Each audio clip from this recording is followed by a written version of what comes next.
Hello friend, this is Suman and welcome to my channel. और ये video फिर मैं नोट्स के लिए बनाया है। मैंने क्लास 9th के चैप्टर सेल का ये थर्ड नोट्स है, क्योंकि हर नोट आपका कम से कम हाफ एन आवर का है, तो ये बहुत लेंदी हो रहा था। और इन नोट्स में मैंने बहुत सारी चीज़ें रखी हुई हैं। अगर आप मेरे नोट्स पे जाएंगे तो देखेंगे कि ये नोट्स साइंस का ऐसा इंपॉर्टेंट नोट्स है जिसमें से क्वेश्चन नीट में भी आते हैं और एसएससी वगैरह में भी पूछे जाते हैं। जितने भी गवर्नमेंट जॉब है हर जगह आते हैं। तो मेरे जो नोट्स का एक कंटेंट है वो अपने आप में कंप्लीट साइंस की तैयारी है। और जिसको कि आप बीएड और सीटेट और जो टीचिंग के लिए आप जा रहे हैं कहीं, जैसे से केवी में आप जाते हैं, पीआरटी के तौर पे आप टीचर का फॉर्म भर रहे हैं, तो वहाँ पे आपको हर सब्जेक्ट ऑप्ट करना होता है। तो साइंस भी वहाँ पे एक सब्जेक्ट होता है जिसको ऑप्ट करना होता है। तो उस केस में ये नोट्स अगर आप पढ़ लेंगे तो बहुत ज़्यादा ये इम्पॉर्टेंट है। तो ऐसा नहीं है कि ये केवल आपके उतने ही के लिए है कि आप जो है केवल 9th क्लास का है बस। क्योंकि ये 9th क्लास का मैंने इसलिए बताया ताकि आप रिकॉग्नाइज़ कर लें कि 9th क्लास का ये साइंस टॉपिक का बेस लिया हुआ है। तो इसके पहले मैंने 2 वीडियोज़ रिलीज़ कर दिए हैं नोट्स के लिए, इस नोट्स के लिए। और इसी नोट को हम आगे कंटिन्यू करते हुए हम इसका तीसरा वीडियो बना रहे हैं। हमने प्लाज्मोलिसिस तक कर लिया था, हम अब आगे देखेंगे। हमारा अगला है न्यूक्लियस। तो nucleus it is the largest and most prominent structure of the cell. Nucleus सबसे बड़ा और सबसे प्रोमिनेंट स्ट्रक्चर है सेल का, क्योंकि इसमें बहुत सारे हेरिडेटरी मटेरियल वगैरह होता है। Generally 1 nucleus is present in each cell. और जनरली ऐसा होता है कि एक सेल में एक न्यूक्लियस जरूर प्रेजेंट होता है। अगला, generally present in the center of younger cell but it is pushed toward the periphery of the mature cell। ठीक है, ये वैसे तो ये सेंटर में होता है पर धीरे धीरे इसको पेरीफेरी में चला आता है। It governs the cell, that's why it is called controlling centre of the cell. ये जो है सुपीरियर है, सेल का जो है सुपीरियर स्ट्रक्चर है। जैसे कि हमारी बॉडी का सुपीरियर हमारा माइंड है जो कंट्रोल करता है, सेल का सुपीरियर न्यूक्लियस है। अगला, it bonded bye double layer membrane. ये क्या होता है? डबल लेयर मेम्ब्रेन से ये घिरा हुआ होता है। द मेम्ब्रेन है पोर कॉल्ड न्यूक्लियर पोर। और उस न्यूक्लियस में जो पोर होता है, उसको छेद होते हैं, होल होता है, उसको न्यूक्लियर पोर बोलते हैं। अब इसके important part of the nucleus में है न्यूक्लियर मेम्ब्रेन, जो सबसे ऊपर होता है, न्यूक्लियोप्लाज्म, ठीक है, जैसे साइटोप्लाज्म था, क्रोमैटिन, नेटवर्क एंड न्यूक्लियोलस। ये 4 पार्ट हैं, हम आगे देखेंगे इसको। ये देखिए, ये हमारा न्यूक्लियस का स्ट्रक्चर है जिसको कि हम देख सकते हैं। ये न्यूक्लियस है, ये तो पूरा एक सेल है, ठीक है। सेल में ये डिफरेंट स्ट्रक्चर है, इंडोप्लाज्मिक रेटिकुलम और सब कुछ दिखाया गया। ये हमारा सेंटर में क्या है? ये न्यूक्लियस है, इसमें थ्रेड है वो क्रोमैटिन है। पहला हमारा है nuclear membrane. It is double layer, it is double layer membrane that separate nucleoplasm from cytoplasm। ठीक है, न्यूक्लियोप्लाज्म, मान लीजिए आपको एक डायग्राम बना रही हूँ। एक डायग्राम बनाया मैंने यहाँ पे डायग्राम बनाया। मान लीजिए ये सेल बनाया, ठीक है, इसके अंदर न्यूक्लियस है। तो न्यूक्लियस के अंदर भी अपना न्यूक्लियर मटेरियल है और जो भी है न्यूक्लियोप्लाज्म है। और उसके बाहर क्या है? What is this? साइटोप्लाज्म। तो इसका जो न्यूक्लियर मेम्ब्रेन ये है, साइटोप्लाज्म से ये न्यूक्लियस के अंदर न्यूक्लियोप्लाज्म को सेपरेट करता है। तो इस वर्ड का यही मतलब है।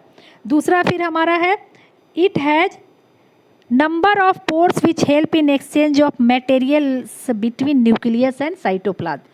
तो इसके जो पोर्स होते हैं, मान लीजिए ये फिर से मैं बनाती हूँ, ये मान लीजिए न्यूक्लियस है, इसमें जो पोर्स हैं, छोटे छोटे जो पोर्स होते हैं, तो वो एक्सचेंज करते हैं साइटोप्लाज्म से नंबर ऑफ मटेरियल्स, बहुत सारे मटेरियल्स को। It disappears during cell division. ठीक है, सेल डिवीजन के समय न्यूक्लियर मेम्ब्रेन आपको डिसअपियर हो जाता है। ये बहुत इंपॉर्टेंट पॉइंट है, ठीक है। अगला है nucleoplasm. The fluid which is present inside the nucleus is called nucleoplasm और कैरियोलिम्फ। लिम्फ वर्ड आपको फ्लूइड के लिए यूज होता है, पता है। कैरियोन आपको जो है न्यूक्लियस के लिए होता था, प्रोकैरियोटिक, यूकैरियोटिक, तो ये न्यूक्लियस के लिए यूज होता है कैरियोन वर्ड। न्यूक्लियोप्लाज्म का मतलब है फ्लूइड। जैसे साइटोप्लाज्म फ्लूइड है, वैसे न्यूक्लियस के अंदर के फ्लूइड को हमने न्यूक्लियोप्लाज्म या कैरियोलिम्फ बोला। कैरियो का मतलब क्या है? न्यूक्लियस, और लिम्फ का मतलब उसके अंदर जो फ्लूइड है। It is gel like dense substance present within the cell. ये कैसा होता है? जेली लाइक स्ट्रक्चर होता है। तो ये आप नोट्स देख लेंगे।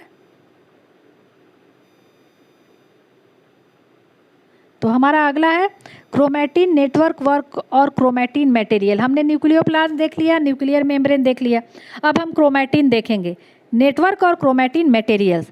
ये हमारा है, it is the entangle mass of thread like structure. मान लीजिए बहुत सारा हमारा थ्रेड लाइक स्ट्रक्चर है उसके अंदर, ठीक है, थ्रेड लाइक स्ट्रक्चर है, ये हमारा क्या हो गया? Nucleoplasm. During cell division it is organise to form chromosome.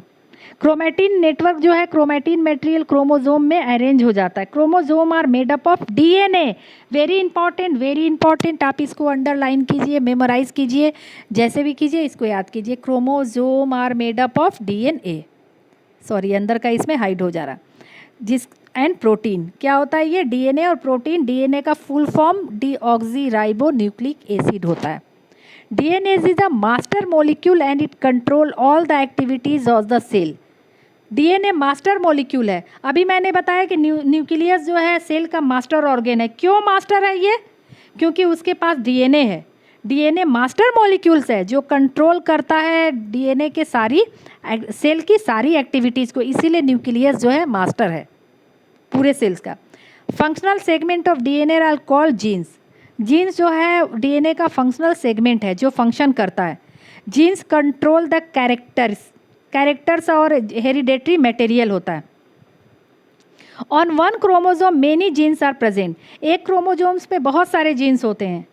क्रोमैटिन्स ने क्रोमैटिड थ्रेड से क्या था? क्रोमोजोम है। क्रोमोजोम किससे बना होता है? अब क्रोमोजोम डीएनए से बना होता है और प्रोटीन से। ये डीएनए क्या करता है? कंट्रोल करता है पूरे सेल को। और एक क्रोमोजोम और डीएनए के सेगमेंट को, DNA functional segment of DNA के सेगमेंट को, जो फंक्शनल है उसके अंदर का जो स्ट्रक्चर है वो जीन है। और एक जीन जो है, एक क्रोमोजोम पे कई जीन प्रेजेंट होते हैं। तो ये आप याद रखेंगे। इसके बाद है chromosome are consider as hereditary vehicle as it transfer the character from parents to offspring. Means always you have heard that कि मीन्स कि किसी का बच्चा अगर सन या डॉटर है तो रिजेंबल फादर और मदर। क्यों? Because of chromosome.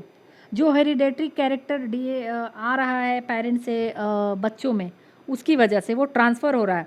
इसीलिए आपको पता है आजकल जो भी बहुत सारे केसेस होते हैं जहाँ पे किसी को डेड बॉडी वगैरह मिलता है अगर, तो उसका अगर रिकॉग्नाइज नहीं किया जाता है तो उसका डीएनए टेस्ट कराया जाता है उस बॉडी का और उसके पेरेंट का, क्योंकि पेरेंट का डीएनए बच्चों में मैच करता है। तो अब हमारा आगे है, अगला हम देखेंगे न्यूक्लियोलस। स्फेरिकल और Oval body present within the nucleus. Nucleolus क्या है? अब न्यूक्लियस के अंदर भी जो बॉडी प्रेजेंट है वो न्यूक्लियोलस है।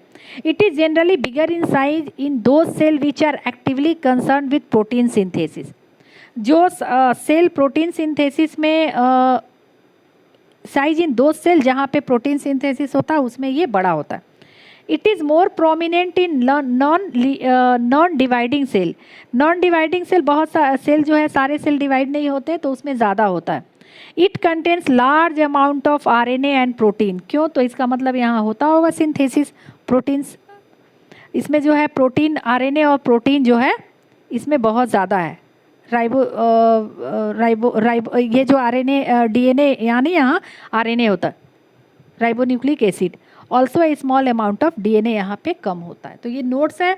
आप अगर पूछा जाए आरएनए किस पार्ट में न्यूक्लियस का होता है तो ये आप बोलेंगे न्यूक्लियोलस में होता है। न्यूक्लियोलस किस में बड़ा होता है, किस में छोटा होता है, सारा आंसर यही है। Function of nucleus, it helps in maintenance of cell. Cell के को मेंटेन करने में हेल्प करता है nucleus. It helps in cell division, ये न्यूक्लियस का फंक्शन है, सेल डिवीजन में हेल्प करता है। It need for inheritance of character from parent to offspring, और ये कैरेक्टरिस्टिक को ट्रांसफ़र करता है पेरेंट से ऑफस्प्रिंग में। It controls various cytoplasmic activity, जो भी एक्टिविटी हो रही है उसको भी कंट्रोल करता है। देखिए ये हमारा पिक्चर है, ये देखिए ये न्यूक्लियोलस है जो आप देख रहे हैं, ये न्यूक्लियोलस है, ये जो बीच में आपने देखा ये न्यूक्लियोलस है, और ये न्यूक्लियर का इन्वेलप है, और ये क्रोमैटिन थ्रेड है, जो हल्के से जो थ्रेड है ये क्रोमैटिन थ्रेड है, और द न्यूक्लियोलस आपको ये दिखाया जा रहा है। अभी इसमें आगे जाएंगे। अब हमारा अगला आ रहा है न्यूक्लियस के बाद बीच में cytoplasm. The fluid which is present inside the cell but outside the nucleus is called cytoplasm. Cytoplasm मैंने कई बार अपने वीडियो में आपको बताया है। It is larger region of each cell enclose by a cell membrane.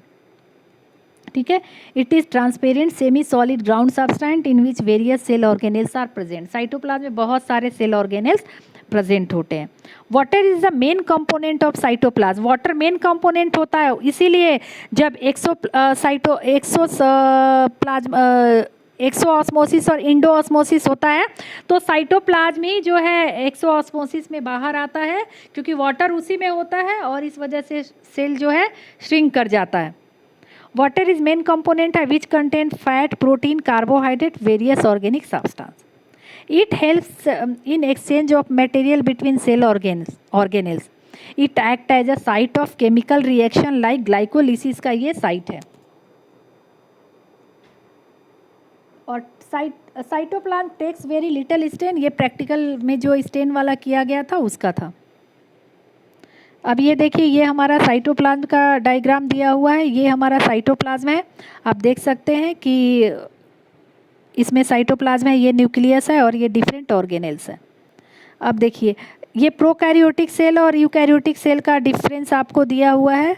मैं इसको कर रही हूँ। न्यूक्लियर रीजन जनरली स्मॉल होता है, ये मैं आपको थोड़ा स्मॉल करके दिखा दूँ। प्रोकैरियोटिक में जनरली स्मॉल होता है, बहुत छोटा होता है, और यूकैरियोटिक सेल लार्ज होता है। न्यूक्लियर रीजन जो है वेल डिफाइंड नहीं होता, इसीलिए इसको प्रो बोलते हैं, पुराने टाइप का, क्योंकि ये वेल सराउंडेड नहीं होता है। बट यूकैरियोटिक सेल में क्या है कि वो सराउंडेड होता है न्यूक्लियर मेम्ब्रेन से। क्रोमोजोम सिंगल और सर्कुलर होता है प्रोकैरियोटिक में। यूकैरियोटिक में more than one and linear. ये ध्यान रखेंगे, ये क्वेश्चन आता है कि क्रोमोजोम का शेप कैसा होता है प्रोकैरियोटिक में, तो ऑप्शन आ जाएगा single and circular, single and linear, many and circular, इस तरह से आएगा। तो करेक्ट ऑप्शन पे आपको टिक करना है। मेम्ब्रेन बाउंडेड ऑर्गेनेल्स एब्सेंट होता है, इसीलिए इसका नाम प्रोकैरियोटिक है, और यूकैरियोटिक में प्रेजेंट होता है। अगला बाय सिंपल फिजन ए माइटोसिस। माइटोसिस मियोसिस है जो आगे बताऊंगी, इससे होता है, फिजन से होता है। ठीक है, ये सिंपल फिजन से डिवीजन होता है, और मतलब ब्रेकडाउन होने से, और ये माइटोसिस या मियोसिस में होता है। माइटोसिस या मियोसिस क्या होता है ये मैं आगे बताऊंगी। Nucleus lack of true nucleus. True nucleus इसके पास नहीं होता है क्योंकि न्यूक्लियर बाउंडेड नहीं होता है किसी मेम्ब्रेन से। True nucleus present. Ribosome smaller in size and randomly scattered in cytoplasm. चूँकि ये मेम्ब्रेन बाउंडेड ऑर्गेनेल्स इसके पास नहीं है, तो राइबोसोम जो है पूरे साइटोप्लाज्म में प्रोकैरियोटिक सेल में क्या होता है, फैला होता है। बट यूकैरियोटिक में bigger in size and attach to the endoplasmic reticulum and freely present in cytoplasm, ये प्रेजेंट होता है, स्कैटर्ड नहीं होता है। Example bacteria and blue green algae, और इसमें प्लांट और एनिमल सेल। तो ये हमारा सेल प्रोकैरियोटिक और यूकैरियोटिक सेल का था। अब हम आगे देखिए, ये प्रोकैरियोटिक सेल है। ये देखिए आप, प्रोकैरियोटिक में प्लाज्मा मेम्ब्रेन है, साइटोप्लाज्म है, डीएनए है। डीएनए कैसे है, न्यूक्लियोइड रीजन है, न्यूक्लियस है। न्यूक्लियोइड रीजन तो आपको वो जहाँ पे वेल डिफाइंड न्यूक्लियस नहीं होता है, वो न्यूक्लियोइड रीजन है आप प्रोकैरियोटिक सेल का। ठीक है, इसको यहाँ पे न्यूक्लियोइड रीजन बोलते हैं क्योंकि यहाँ पे मेम्ब्रेन बाउंडेड न्यूक्लियस नहीं होता, और ये राइबोसोम है, सॉरी। अब ये देखिए प्रोकैरियोटिक सेल है यहाँ पे, और एक यूकैरियोटिक सेल का स्ट्रक्चर दिया हुआ है। अब ये डिफरेंट सेल ऑर्गेनेल्स का है, जिसमें कि डिफरेंट टाइप्स के आपके सेल ऑर्गेनेल्स, क्लोरोप्लास्ट वगैरह का दिया हुआ है। तो इसको जो है हम इसको भी देखते हैं अभी। The membrane bounded structure present in the cytoplasm are called cell organelles. Mitochondria, chloroplast, nucleus, endoplasmic reticulum. The structure which are not bounded by membrane cell called cell inclusion. Ribosome and centriole में membrane नहीं होता है। बहुत सारा इस notes में बहुत सारी चीज़ें हैं। तो पहला हम देखेंगे इंडोप्लाज्मिक रेटिकुलम, जो दो तरह का होता है, smooth endoplasmic and rough endoplasmic. तो दोनों में क्या डिफरेंस है? It consist of irregular network of channels होता है एक तरह से, ठीक है, which are bounded by a membrane and are interconnected with each other. जो मेम्ब्रेन से अटैच होता है और एक दूसरे से इंटरकनेक्टेड होता है। They are seen with the help of electron microscope, और इसको कैसे देख सकते हैं? इलेक्ट्रॉन माइक्रोस्कोप के हेल्प से इसको देखा जाता है। If ribosomes are seen attach to their surface they are called rough endoplasmic ribosome. अगर राइबोसोम पे जो है इंडोप्लाज्मिक रेटिकुलम पे राइबोसोम अटैच है, मान लीजिए ये आपका इंडोप्लाज्मिक रेटिकुलम है, ऐसे ही मैं बना रही हूँ, और यहाँ पे जो है राइबोसोम अटैच है, ये सारा राइबोसोम अटैच है, तो ये आपको रफ इंडोप्लाज्मिक रेटिकुलम हो गया। और अगर नहीं अटैच है, सिंपल है, ऐसे ही सिंपल है ये, तो ये आपको क्या हो गया? स्मूथ इंडोप्लाज्मिक रेटिकुलम हो गया। If ribosome are not present on endoplasmic, अगर राइबोसोम नहीं प्रेजेंट है इंडोप्लाज्मिक पे, तो वो स्मूथ हो गया। देखिए ये आपका इंडोप्लाज्मिक रेटिकुलम है, आप इसको ध्यान से देखेंगे, ये न्यूक्लियर पोर है, उसके बाद इन्वेलप है स्मूथ इंडोप्लाज्मिक रेटिकुलम। ये देखिए चैनल है, ये जैसा चैनल आप देख सकते हैं, ये चैनल है सब, और इस पर राइबोसोम अटैच है, ये 3D में है, ये सब चैनल है, ठीक है। Function of endoplasmic reticulum, ribosome present are the site of protein synthesis. Protein synthesis का ये साइट है। The smooth endoplasmic reticulum help in manufacture of fat molecule और लिपिड। स्मूथ में फैट या लिपिड बनता है, एक ही चीज़ है, और रफ में क्या है? रफ में आपको प्रोटीन का मैन्युफैक्चरिंग हो रहा है, ठीक है। तो रफ कहाँ पे है? रफ इंडोप्लाज्मिक रेटिकुलम में किसका बन रहा है? प्रोटीन का। It helps in synthesis of steroid hormones. Steroid hormones आपका रिलेटेड है अगर लिपिड से, तो इसका भी सिंथेसिस यहीं होता है। Which detoxify many poisonous and drugs. It act as a skeletal system of the cell. ये सेल के लिए स्ट्रक्चरल जो है स्केलेटल सिस्टम का के जैसा बिहेव करता है। अब मेम्ब्रेन बायोजेनेसिस क्या है? तो ये देखेंगे, the smooth endoplasmic reticulum help in manufacture of fat molecule और लिपिड, ठीक है। Important of cell function, some of these protein and lipid help in building the cell membrane. और यहाँ पे जो भी प्रोटीन जो आप बनाया जाता है, स्मूथ पे आपको जो फैट बना, तो ये क्या इंपॉर्टेंट ऑफ सेल फंक्शन है? Some of this protein and lipid help in building the cell membrane. और जो प्रोटीन आपको रफ में बन रहा है, उन दोनों ने मिला के सेल मेम्ब्रेन को बनाया। This process is called membrane biogenesis, मतलब formation of cell membrane. Formation of cell membrane is called endoplasmic membrane biogenesis. तो हम आगे देखेंगे। अगला हमारा है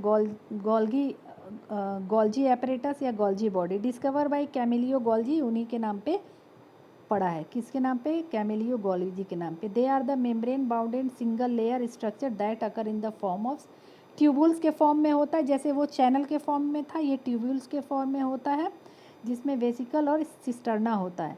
दे आर यूजुअली, ये पूछा जाता है कि सिस्टर्ना कहाँ प्रेजेंट होता है, तो ऑप्शन दे देंगे इंडोप्लाज्मिक रेटिकुलम, प्लास्टिड वगैरह कुछ भी दे देंगे, तो आपको यहाँ लगाना है। They are usually seen aggregated toward the nucleus. In plant they occur as a unrecognise and unconnected channel like structure called dictyosome. Plant में इसी को हमने अनरिकॉग्नाइज होता है, तो इसको हमने क्या बोला? प्लांट में डिक्टियोजोम बोला। तो ये आप मेमोराइज कर लेंगे, ये जो है डिक्टियोजोम को हाईलाइट आप कर लेंगे। और ये जो है सिस्टर्ना कहाँ होता है? गोल्जी में होता है प्रेजेंट, इसको भी कर लेंगे आप। देखिए ये आपका गोल्जी एपरेटस का है, इतना स्ट्रक्चर दिया हुआ है, ये देखिए ट्यूबुल लाइक स्ट्रक्चर है, आप देख सकते हैं। और आगे चलेंगे हम।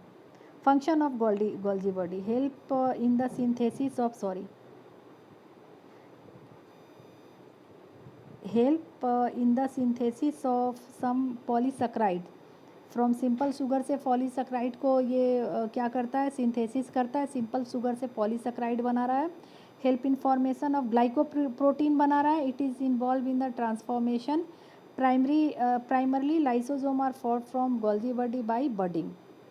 लाइसोसोम जो सुसाइडल बैग है वो भी गोल्गी बॉडी से बन रहा है बडिंग के द्वारा. बडिंग क्या होता है? बडिंग मतलब कि उसी के बॉडी पे एक पार्ट उभर के आना, फिर उसका डीअटैच हो जाना. They are responsible for secretion and transport in the cell. और ये सिक्रेशन और ट्रांसपोर्ट भी कर रहा है सेल में.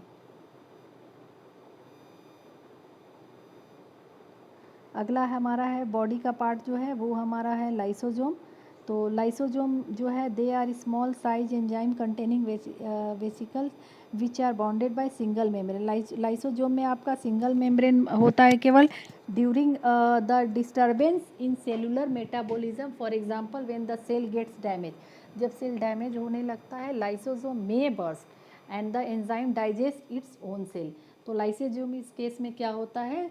बर्न हो जाता है, बर्स्ट हो जाता है और उसका एंजाइम जो है खुद उसी सेल को डाइजेस्ट कर जाता है. Therefore lysosome are also called suicidal bag. ये बहुत इंपॉर्टेंट है और ये कई बार रीज़न वाई में आता है कि why we call lysosome as suicidal bag. अगला है enzymes present in lysosome are made by rough endoplasmic reticulum. They also destroy the foreign material. तो जब एंजाइम प्रोटीन नेचर का होता है तो ये रफ पे ही बनेगा which enter in the cell. तो ये लाइसोसोम का था, आप इसको देख लेंगे. तो ये देखिए ये हमारा लाइसोसोम है. छोटा सा स्ट्रक्चर यहाँ पे लाइसोसोम का दिया हुआ है. ये एंजाइम का कॉम्प्लेक्स है, लाइसोसोम का पूरा स्ट्रक्चर है.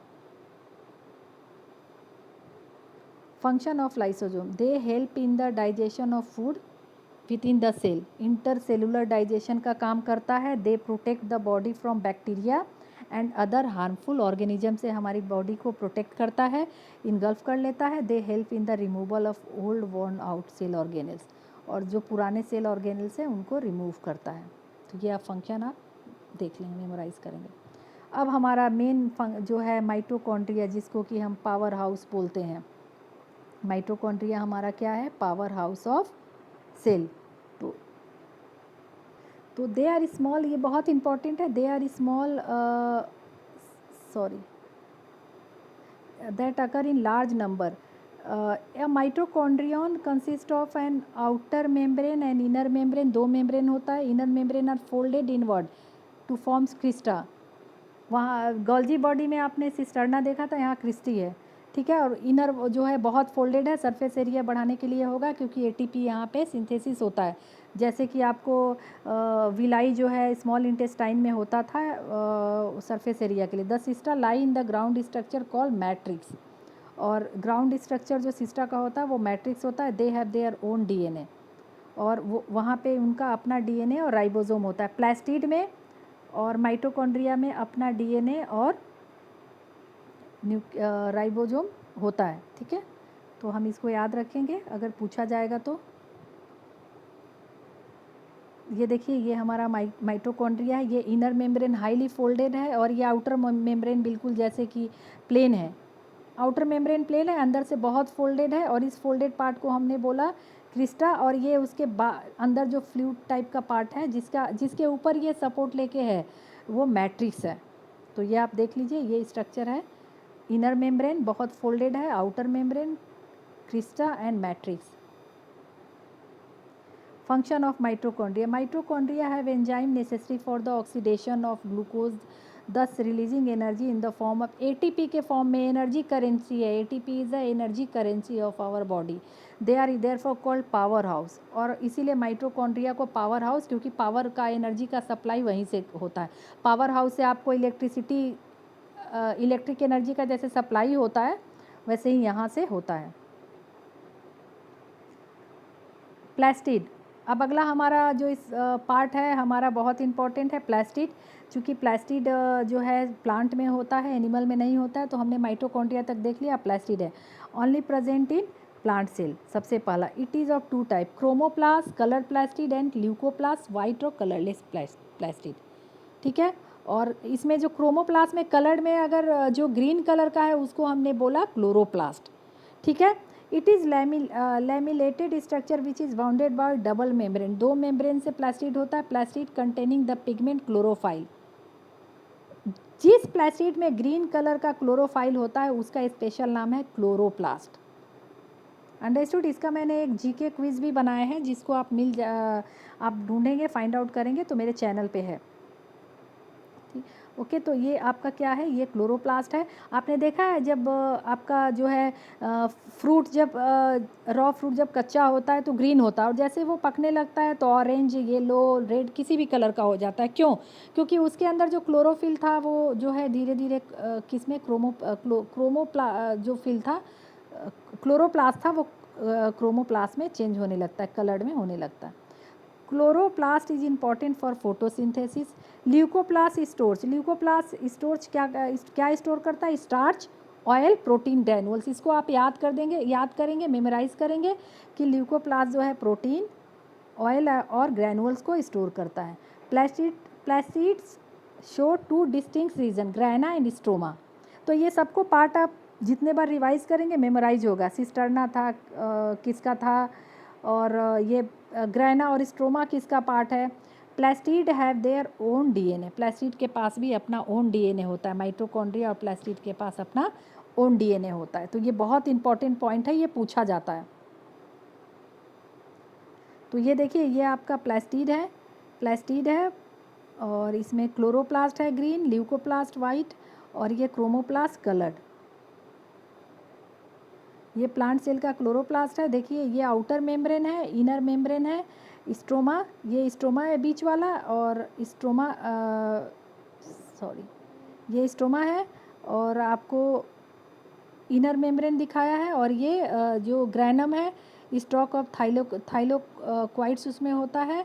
मतलब एक आपको स्ट्रक्चर है जैसे इस तरह का, कि वो जैसे इस तरह से करके 3D में अगर बनाया जाए तो एक के ऊपर एक ये जो है अटैच होता है। Function of plastid, chloroplast is called kitchen of the cell. Mitochondria power house था, तो क्लोरोप्लास्ट किचन है, यहाँ पे फूड फैक्ट्री है, यहाँ पे खाना बनता है प्लांट का। आपको पता है फोटोसिंथेसिस का प्रोसेस जो है यहाँ पे होता है। Chromoplast gives various colour to the different part of the plant. Petals of the plants में क्रोमोप्लास्ट होता है। Leucoplast store food.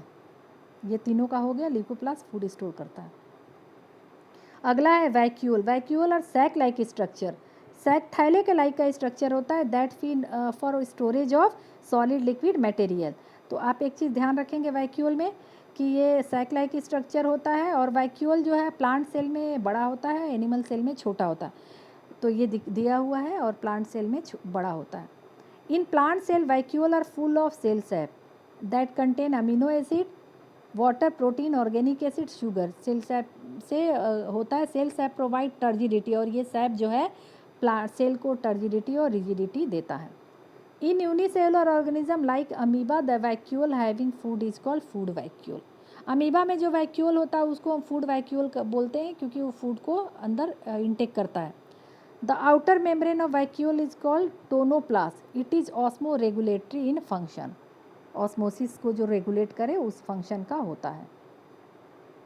तो ये देखिए, ये प्लांट वैक्यूल है, और ये जो है न्यूक्लियस है, वैक्यूल है, और इसमें क्लोरोप्लास्ट भी दिखाया गया।